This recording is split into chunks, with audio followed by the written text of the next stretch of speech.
Que a graça do nosso Senhor Jesus Cristo e o amor de Deus e a comunhão do Espírito Santo seja com todos vós. Amém. Este é o terceiro domingo do mês de janeiro, 18 de janeiro de 2026. É o domingo da confissão de Pedro, de acordo com as perícopes da igreja. E embora tenhamos lido a passagem de Marcos capítulo 8, versículo 27 em diante, num dos outros evangelhos, que é o evangelho de Mateus, né? Temos também a passagem em que se refere à confissão de Pedro, Mateus capítulo 16, versículos 16 ao 20, e é isso que eu queria ler nesse instante. Chegando Jesus às partes de Cesareia de Filipe, interrogou os seus discípulos, dizendo: quem dizem os homens ser o Filho do Homem? E eles disseram: uns João o Batista, outros Elias, e outros Jeremias ou um dos profetas. Disse-lhes ele: e vós, quem dizeis que eu sou? E Simão Pedro respondendo disse: tu és o Cristo, o Filho do Deus vivo. E Jesus respondendo disse-lhe: bem-aventurado és tu, Simão Barjonas, porque tu não revelou a carne e o sangue, mas meu Pai que está nos céus. Pois também eu te digo que tu és Pedro, e sobre esta pedra edificarei a minha igreja, e as portas do inferno não prevalecerão contra ela. E eu te darei as chaves do reino dos céus, e tudo que ligares na terra será ligado nos céus, e tudo que desligares na terra será desligado nos céus. Então mandou aos seus discípulos que a ninguém dissessem que ele era Jesus, o Cristo. Podemos iniciar abordando que essa passagem é a base que a Igreja de Roma pega para afirmar que Pedro foi o primeiro Papa, para começar. Mas sabemos que Pedro era casado, tanto que o Senhor Jesus curou a sua sogra. E também, se nós seguirmos na mesma passagem de Mateus 16, né, no versículo 22, quando Pedro, tomando-o de parte, começou a repreendê-lo, dizendo: Senhor, tem compaixão de ti, de nenhum modo te acontecerá isso. Porque o Senhor Jesus disse para os seus discípulos que era necessário ir a Jerusalém e ser crucificado, morrer. E Pedro foi o primeiro: não, de jeito nenhum isso aconteça, né? Qual foi a reação do Senhor Jesus? No versículo 23, ele, porém, voltando-se, disse a Pedro: para trás de mim, Satanás, que me serves de escândalo, porque não compreendes as coisas que são de Deus, mas só as que são dos homens. É um argumento fortíssimo, né? Contra a posição da igreja oficial. Ele foi o primeiro Papa. 4 ou 5 versículos depois, o primeiro Papa recebe uma das mais horríveis repreensões. Já pensou você ser chamado fora daqui, Satanás? Não é fácil, não? Então, Pedro era simplesmente um dos apóstolos. Tanto que, décadas depois, o apóstolo aos gentios, Paulo, tem que ir até Jerusalém, né, e ser recebido pelos apóstolos. Né, e ele se refere a Pedro como sendo um dos apóstolos. Em nenhum momento Paulo o menciona como sendo o chefe dos apóstolos, né? E sim um dos apóstolos. Numa das suas cartas, o apóstolo Paulo também diz que Quando chegaram os de Jerusalém, entre eles Pedro, o apóstolo Paulo o repreendeu em público. Peraí, repreendeu o primeiro Papa em público? Não, porque ele era um apóstolo e disse que era um hipócrita. Chamou Pedro de hipócrita? Sim, isso está escrito. Por quê? Porque sendo tu judeu, quando chegam os judaizantes, aqueles que insistiam, tem que se circuncidar, tem que guardar o sábado, não pode comer isto, não pode comer aquilo, os judaizantes. Aí o Pedro e todos os outros também se retraíam e deixavam de se ajuntar com os gentios, para manter a aparência de bons judeus, entre aspas. E Pedro diz que até Barnabé, né, se deixou levar pela hipocrisia deles. E aí foi que Pedro foi repreendido em público pelo apóstolo Paulo. Né? Então, com esse pano de fundo aí, nós podemos pensar simplesmente o versículo 16, em que Pedro, respondendo, disse: Tu és o Cristo, o Filho do Deus vivo. E a resposta do Senhor Jesus, no versículo 17: Bem-aventurado és tu, Simão Bar-Jonas, porque não te revelou a carne e o sangue, mas meu Pai que está nos céus. Então, reconhecer que Jesus é o Cristo, o Filho do Deus vivo, era uma bênção da parte do próprio Deus. Né? Isso nos leva para João 6,69. O Evangelho de João 6,69, embora não seja exatamente a mesma ocasião, e sim uma ocasião em que também o Senhor Jesus estava rodeado de judeus, né?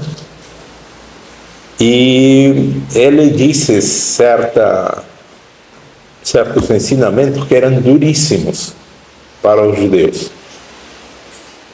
E aí ele fica sozinho porque aquela multidão que estava rodeando se dispersou, foi embora. Não aguentaram as palavras que o Senhor Jesus disse, né? E aí, em João 6,69, encontramos novamente o apóstolo Pedro afirmando: e nós temos crido e conhecido, e nós cremos e sabemos, conhecemos, tá? Essas duas alternativas de tradução são possíveis de acordo com o original grego, né? E nós temos crido, ou nós cremos, e conhecido, e conhecemos, que tu és o Cristo, o Filho do Deus vivente. Tu és o Cristo, o Filho do Deus vivente. E esta passagem eu queria ressaltar, João 6,69, porque é a passagem que nos permite rapidamente perceber se uma Bíblia que está na nossa frente, que pegamos, e quando abrimos em João 6,69, ela é uma das passagens chaves para determinar se ela é uma Bíblia correta ou é uma Bíblia alterada. Faz anos eu venho afirmando que é possível encher 2, 3 mesas com Bíblias, uma colocada ao lado da outra, e todas são diferentes. Mas essa passagem aqui, ela é crucial, né? Assim como 1 Coríntios 6,20 também é, mas João 6,69. Qualquer Bíblia em que não aparecer tu és o Cristo, o Filho do Deus vivo, ou tu és o Cristo, o Filho do Deus vivente, se não aparecer assim, pertence àquele grande grupo de Bíblias alteradas, adulteradas, aquilo que eu chamo de perversões bíblicas. Não são versões bíblicas, são perversões bíblicas. Tá? Séculos atrás, as pessoas eram pegas e presas pela autoridade porque tinham uma Bíblia em casa. Isso acontecia. Tá? Durante a Idade Média, quando a chamada Santa Inquisição, né, era a lei, você não podia ter uma Bíblia em casa. Você não podia ler a Bíblia. Né? Eram perseguidas as pessoas que se ouvia por aí, não, fulano ele lê a Bíblia. E essa lei partia para cima deles. Né? Aqui na América Latina, a cidade onde se aplicava a Santa Inquisição era exatamente a cidade de Lima, onde eu nasci, capital do Peru. Até hoje tem lá o Museu da Santa Inquisição. É uma casa, uma espécie de palácio, a gente entra e aí só tem coisas velhas, antigas, é um museu. Mas aí aparecem assim umas escadas que levam a uns porões e você vai descendo até chegar a 15 metros abaixo da superfície. Você desce 15 metros abaixo do nível da rua. E lá onde aconteciam as torturas, né, da Santa, entre aspas, Inquisição. Né? Então isso não é uma coisa assim, estão inventando, é fake news. Não, é só ir lá. Outro local onde acontecia isso também era no México, na cidade de México. Lá também tinha uma Santa Inquisição. Tinha os tribunais menores, Buenos Aires, e havia um outro tribunal menor na Colômbia, né? Que eram os 4 locais que os espanhóis tinham dividido, e essa lei da Inquisição se aplicava nesses territórios. Né? Voltando a essa questão, as Bíblias alteradas, séculos atrás você não podia ler. Hoje tem Bíblias à vontade do cliente. Bíblias à vontade do cliente? Sim, tem uma chamada Bíblia em gíria, feita no Brasil, produto brasileiro. A Bíblia inteira, de Gênesis a Apocalipse, está num linguajar de funkeiro. E isso não é novo, já tem anos, talvez uns 20 anos. Tem Bíblias para mulher, tem Bíblias para não sei o quê, tem Bíblia para quem nasceu XY e se reconhece XX. Por isso que eu afirmo, perversões bíblicas, a palavra de Deus é uma. Não 2, 3, 4, 5 versões a gosto do cliente. Então aqui, nessa passagem de João 6,69, tem que estar escrito: e tu és o Cristo, o Filho do Deus vivente. Tu és o Cristo, o Filho do Deus vivo. Se disser, tu és o Santo de Deus, pode ter certeza que é uma Bíblia alterada. João 6,69, tu és o Santo de Deus, é uma Bíblia alterada. É todo um grupo imenso de Bíblias que foram manipuladas. Não é isso que é a palavra de Deus.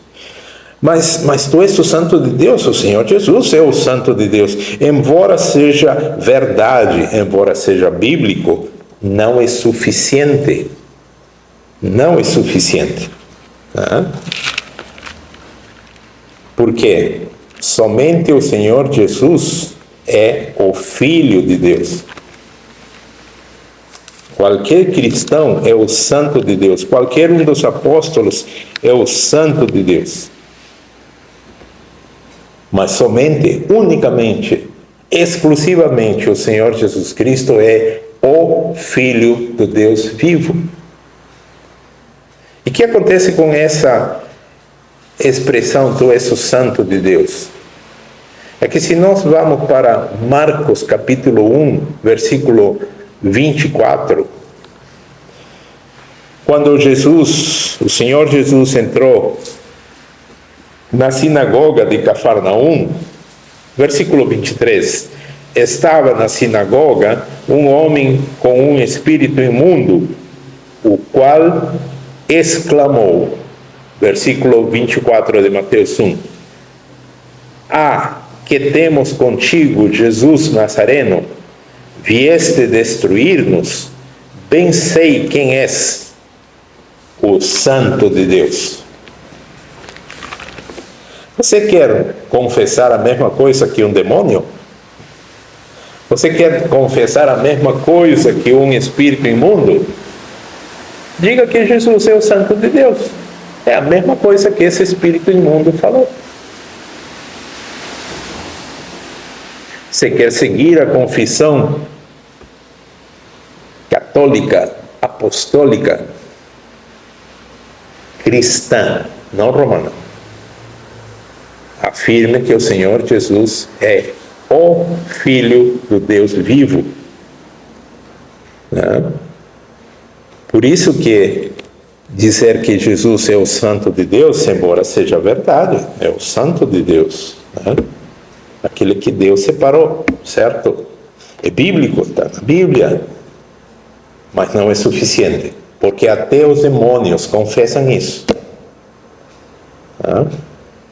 Cristo, o Filho do Deus vivo, é a confissão que salva, é a revelação dada para a salvação. O próprio Senhor Jesus disse isso claramente para Pedro, Bem-aventurado és tu, Simão, filho de Jonas, Bar-Jonas, porque isso não foi revelado a ti pelo sangue e a carne, não foi um homem que disse para ti que eu sou o Cristo, o Filho do Deus vivo, mas meu próprio Pai que está nos céus.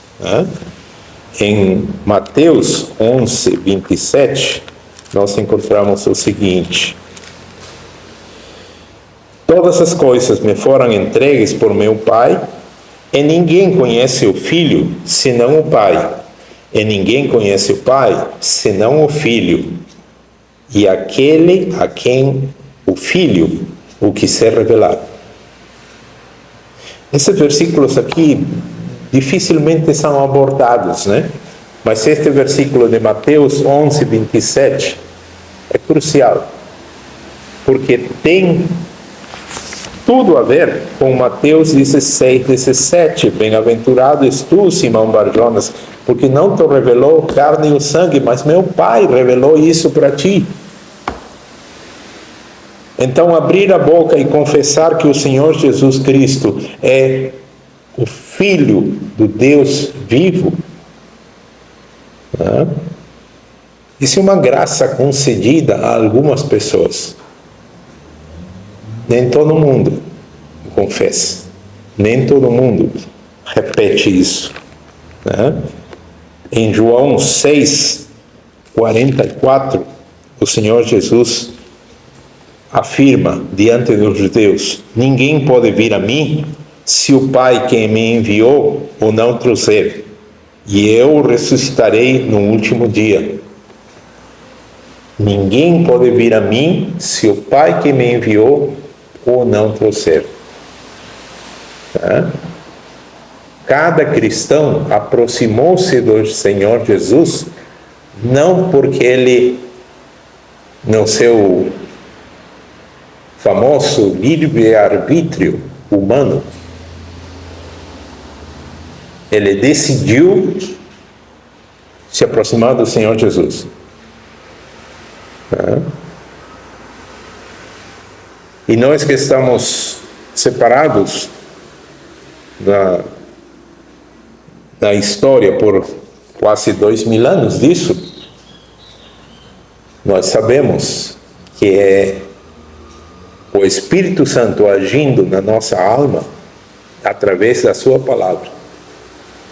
Assim como nós confessamos no credo, assim como nós confessamos no catecismo, né? Foi o Espírito Santo que me chamou, me iluminou, né? E me trouxe até Jesus. Se fosse pelo livre-arbítrio, nós corríamos em direção oposta. Aliás, o Dr. Martinho Lutero afirmou isso, né? Sempre afirmou isso.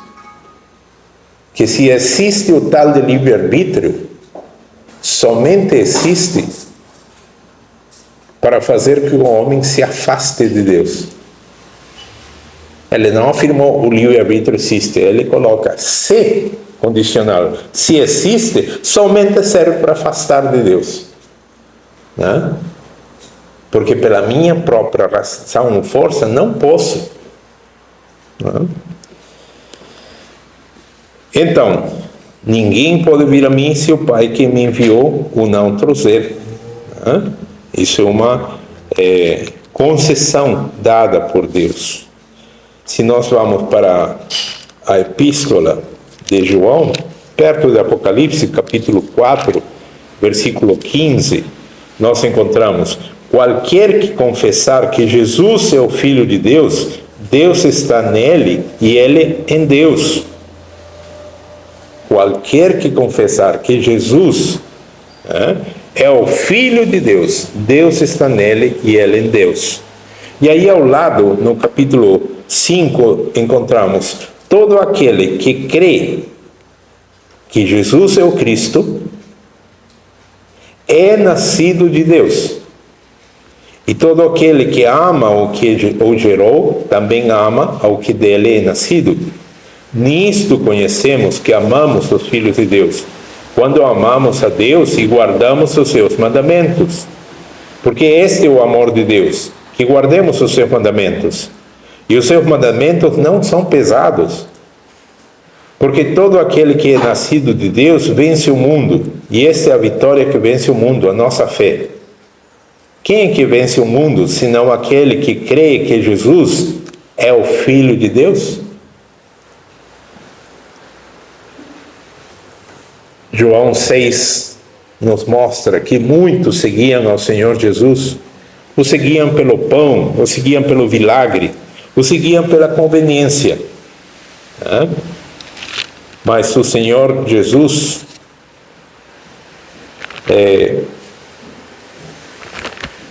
expressa palavras que aos ouvidos desses judeus foram muito duras.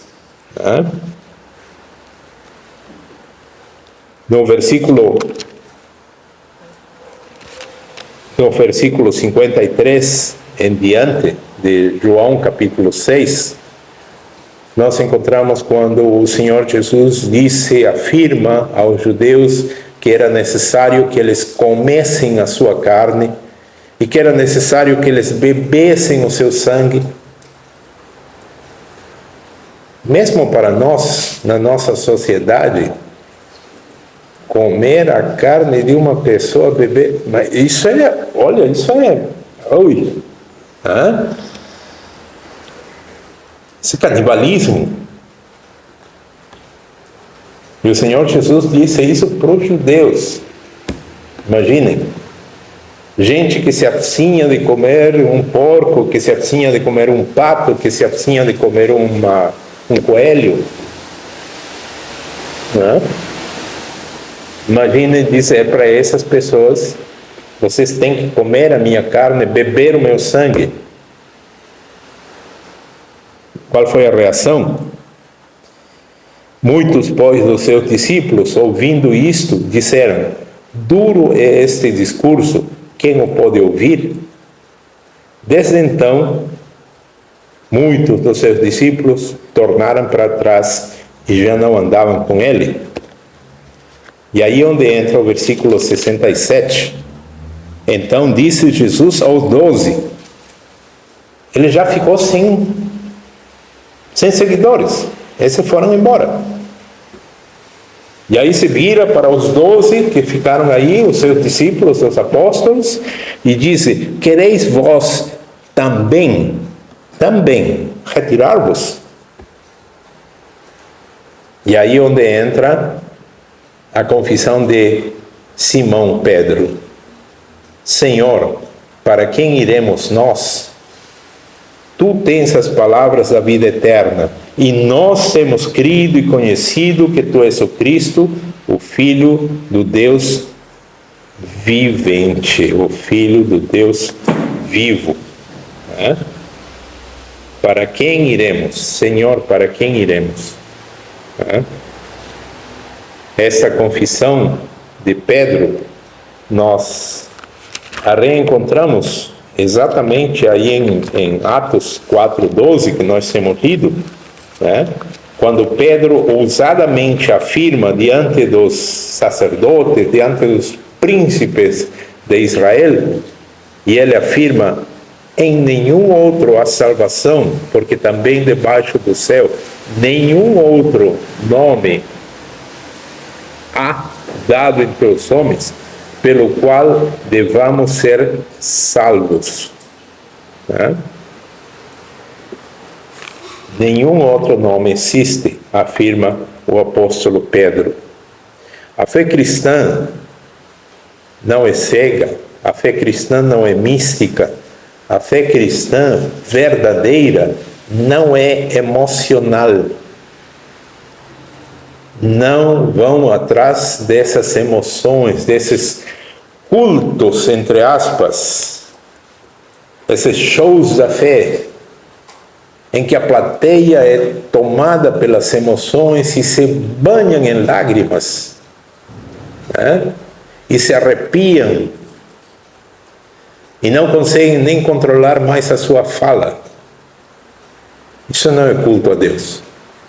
Jamais aconteceu, nem no Antigo Testamento, nem no Novo. O apóstolo Paulo, escrevendo aos Romanos, em Romanos 12:1, afirma com todas as letras: nosso culto é um culto racional.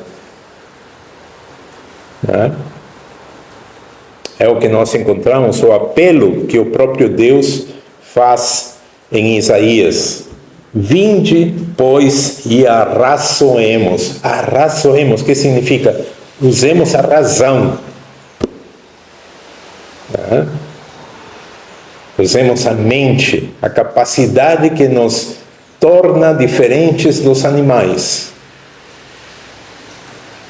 A capacidade de pensar, de raciocinar. Não é uma coisa emocional. Os cachorros, os gatos, os cavalos têm emoções. Enquanto mais elevado na escala biológica o ser animal, ele é mais expressivo nas suas emoções. Um chimpanzé é muito expressivo nas suas emoções. É quase um humano. Não é humano, mas é muito parecido nas suas emoções. E qual desses animais será que é quase um humano na capacidade de pensar, de raciocinar? Nenhum. Porque todos eles são irracionais. Eles não têm essa capacidade. Somente o ser humano está dotado com essa capacidade. É isso que o Deus Criador chama. Vinde, pois, e arrazoemos. Usemos o raciocínio. Em nenhum momento Deus utiliza as emoções, as sensações, os arrepios, os choros, o banhar-se em lágrimas. Em nenhum momento. Sempre é algo racional. Analise a sua vida. Veja a sua vida. Isso não, você não vai encontrar emoção nenhuma nessa análise. Mas é justamente essa análise racional que tem levado muitas pessoas a reconhecer os seus pecados e voltar-se para Deus e encontrar paz e perdão para suas almas. Né? Vamos concluir com João, capítulo 20, versículo 31. João 20, 31. Onde o apóstolo João escreve: estes, porém, foram escritos para que creiais que Jesus é o Cristo, o Filho de Deus, e para que, crendo, tenhais vida em seu nome. O objetivo do Evangelho, da mensagem que salva, é que o homem creia que Jesus é o Messias, o Cristo, o Filho de Deus. E para que, crendo, tenha a vida em nome de Jesus. Na sua epístola, o evangelista João nos diz no capítulo 4, 15: qualquer que confessar que Jesus é o Filho de Deus, Deus está nele e ele em Deus. E no capítulo 5 de 1 João, versículo 10, quem crê no Filho de Deus tem em si mesmo o testemunho. Quem a Deus não crê, mentiroso o faz, porquanto não creu no testemunho que Deus de seu Filho deu. E o testemunho é este, que Deus nos deu a vida eterna, e esta vida está em seu Filho. Quem tem o Filho tem a vida. Quem não tem o Filho de Deus não tem a vida. Estas coisas vos escrevi a vós, os que credes no nome do Filho de Deus, para que saibais que tendes a vida eterna, e para que creiais no nome do Filho de Deus. Que esta revelação, assim como o próprio Senhor Jesus disse a Pedro: bem-aventurado és tu, porque isso aqui não foi revelado a ti por um outro ser humano, mas o próprio Deus revelou à tua alma que Jesus é o Cristo, o Filho de Deus. Que essa revelação esteja sempre na sua vida, na sua mente, no seu coração, na sua alma. Que Deus conceda isso a cada um. Amém. E com Deus no coração, revelado em mim o Espírito reto, não me lances fora da tua presença, e não retires de mim o teu Espírito Santo. Torna-me a alegria da tua salvação, e sustém-me como voluntário Espírito. Amém.